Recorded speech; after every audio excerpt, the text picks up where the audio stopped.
व्यापार व्यवसाय में उन्नति क्यों नहीं हो रही, क्यों नहीं उन्नति कर पा रहे हैं आप? यह जानने के लिए आज मैं अपने वीडियो में कुछ कारणों पर प्रकाश डालने जा रही हूँ।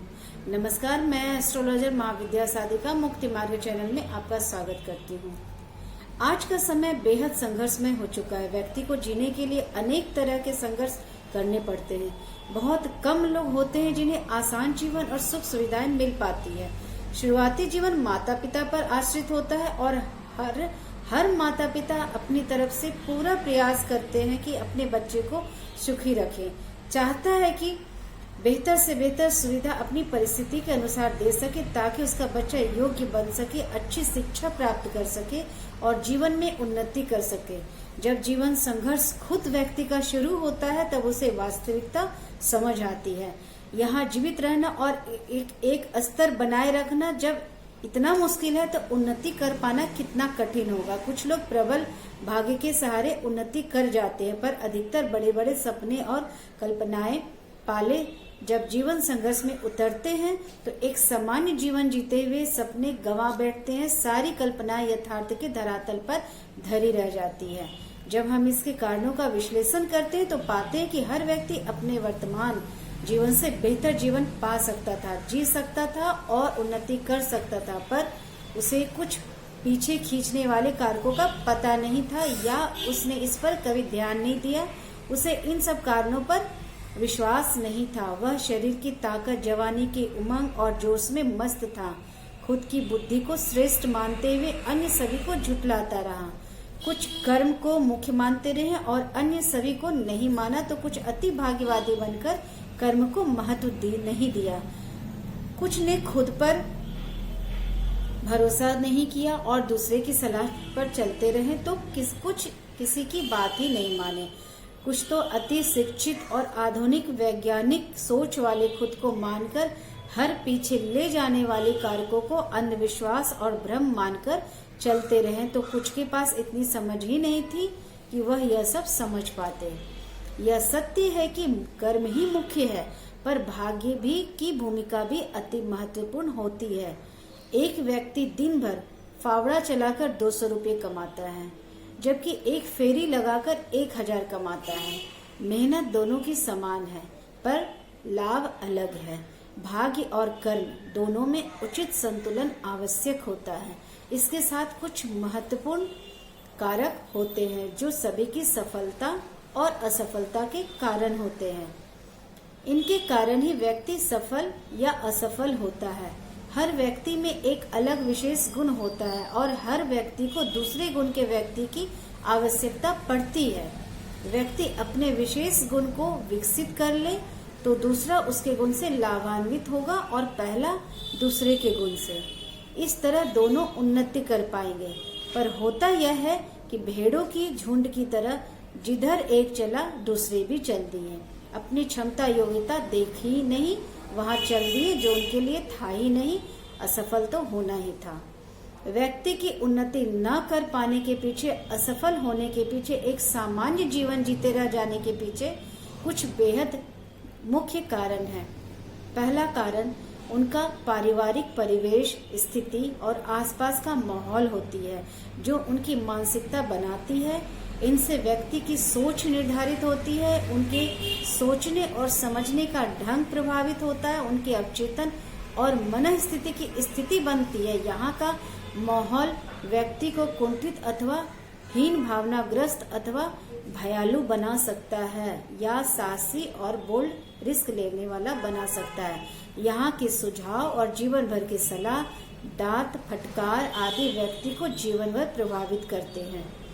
इस स्थिति को विश्लेषित करके व्यक्ति को अगर यहाँ के दुष्प्रभावों से मुक्त कर दिया जाए तो वह सामान्य की अपेक्षा अधिक उन्नति कर सकता है।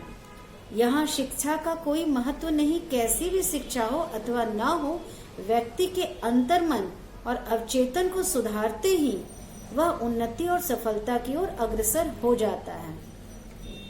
दूसरी स्थिति आती है उन्नति रोकने और सामान्य जीवन को मजबूर रखने अथवा असफल करने के दूसरे कारण। पितृदोष, कुल देवता देवी के दोष, ग्रह स्थितियां, सम्मिलित परिवार का भाग्य वास्तु दोष, स्थान दोष, बाहर से आई कोई बाधा, किसी के द्वारा भेजी गई कोई बाधा, किसी अन्य द्वारा भेजी गई कोई अभिचार या तंत्र कर्म या बंधन, किसी वायवीय प्रभाव का बदला लेने का प्रयास आदि हो सकता है। यद्यपि खुद को आधुनिक और वैज्ञानिक सोच का मानने वाले तथाकथित शिक्षित लोग इन तथ्यों को नहीं मानेंगे। भले पाश्चात्य देशों के वह लोग इन्हें माने जिनका यह अनुसरण करते हैं, पर यह सब होता है। इनके प्रभाव से व्यक्ति कितना भी प्रयास करे उन्नति नहीं कर पाता। पितृदोष होने का मतलब कितना भी कमाइए पूरा नहीं पड़ेगा। देखने में सामने 4 खाने वाले होंगे पर खर्च 6 से 8 व्यक्ति का होगा। घर में बचत नहीं हो पाएगी और अनावश्यक खर्च होंगे। उसी तरह कुल देवी देवता के दोष होने पर घर परिवार किसी भी बाधा से असुरक्षित रहेगा। कोई भी बाधा आएगी और हानि पहुंचा चली जाएगी या टिक जाएगी। वास्तु स्थान दोष होने से निर्णय प्रभावित होगा, यानी कि शारीरिक मानसिक कष्ट होंगे। लगातार किसी भी प्रयास में बाधा आएगी, अस्त व्यस्तता रहेगी। कोई बाहर से आई बाधा होगी तो हर तरह से परेशान करेगी। दिखेगा कुछ नहीं, समझ कुछ नहीं आएगा, पर काम सब बिगड़ते जाएंगे। दिक्कत अधिक तब होती है जब कोई किसी समस्या को आपको दे देता है या भेज देता है।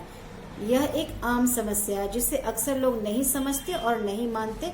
इसे उतारा कहते हैं। अक्सर अपना दुर्भाग्य, अपना कष्ट, अपनी समस्या लोग उतार कर किसी दूसरे को दे देते हैं या कभी कभी आते जाते असावधानीवश उनका लांघन हो जाने पर यह लग जाते हैं। इसमें गंभीर बीमारी, रोग, वायवीय बाधा, संतान बंधन, कोख बंधन जिससे बच्चा ना हो, कोई लगी हुई बाधा आदि भी हो सकता है।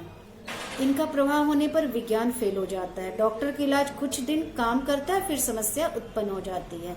सब कुछ सामान्य होने पर भी समस्या बनी ही रहती है।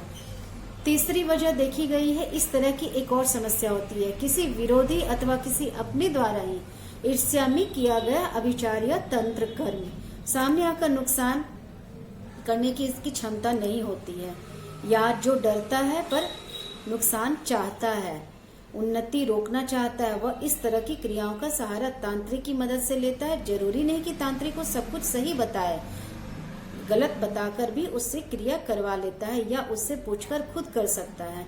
आजकल तो इंटरनेट पर खुले आम टोटके दिए जा रहे हैं। ये फायदा भले कम करे पर नुकसान पूरा करते हैं। इनका अपना विज्ञान होता है। आजकल लोग इसे पढ़कर चुपचाप करने लगते हैं। अक्सर इस तरह के केस हमारे पास आते रहते हैं जिनमें व्यक्ति पर अविचार होता है और करने वाले अधिकतर परिचित ही होते हैं। इसी समस्या में एक वायव्य आत्मा की बदला की कोशिश भी होती है। कई आत्मा रुष्ट हो गई किसी कारण, अथवा आपको पता ही नहीं कोई किसी कारण मर गया और प्रेत हो गया तो वह बदला का भी प्रयास करता है। कुल देवता रुष्ट हुए अथवा कमजोर हुए तो यह पूरा नुकसान करता है। कभी कभी कोई इस तरह की आत्मा भेजकर भी नुकसान करवाता है। आप मानो या ना मानो, पर यह कुछ कारण है, हर व्यक्ति को कमोवेश प्रभावित करते हैं। भाग्य बहुत प्रबल है, पूर्वजों ने अच्छे कर्म किए हैं, कुल देवता अथवा इष्ट मजबूत है तो उन्नति हो जाती है। अन्यथा एक सामान्य जीवन की मजबूरी होती है और योग्यता और क्षमता कुछ भी हो, कम योग्यता और क्षमता वाला ऊपर चला जाता है, अधिक वाला नीचे रह जाता है। जवानी में समझ में नहीं आता, समय निकलने पर केवल पछताना और कारण खोजना रह जाता है। अधिकतर बाद में भी कोई प्रयास नहीं करते और सोचते हैं कि हमारा समय तो खत्म हो गया, जो करना था कर लिया, अब बच्चे अपना देखेंगे। इस तरह से वे बच्चों की भी उन्नति रोकने की पहले से ही व्यवस्था कर देते हैं। जब समस्या रहेगी तो बच्चे भी कहाँ से उन्नति कर पाएंगे।